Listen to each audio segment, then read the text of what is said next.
Good morning everyone! So for today's video ay dahil birthday ng aking pamangkin na si Elisha, kung tawagin ay Siyang-Siyang.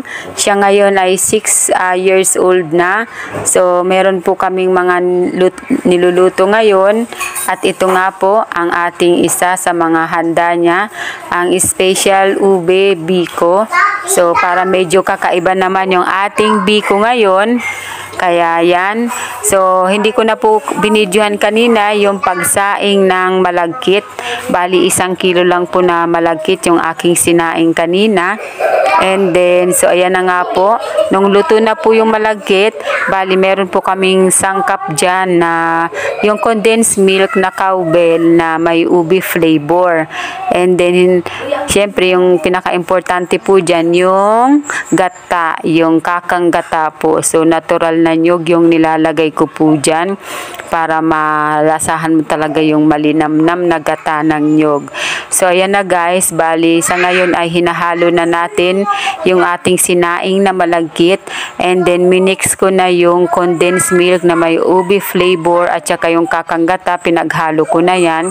Tapos, nilagyan ko na lang ng konting asukal kasi matamis na yung condensed milk. So, ayan, bali, minix ko lang po yan ng minix para mag-blend yung pinakang lasa niya. Tapos, maya-maya, nilagyan ko na rin po yan ng konting asin para maging mabalansi po yung tamis niya. Kasi, ang ano naman po kapag sobrang tamis ng ating pagkain. Kasi meron pa kaming ibang mga handa na matatamis din. So, ayun na nga guys. Kaya yan, napakasimple lang guys ng ano nito, ng sangkap nito.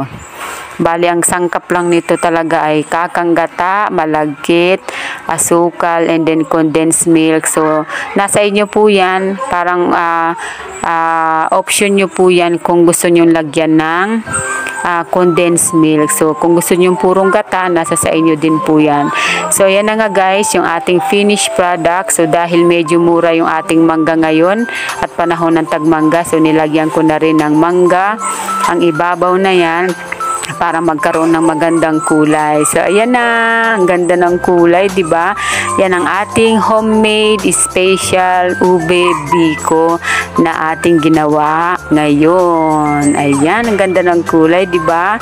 Kaya maraming salamat po sa mga nanood na video ito. Thank you.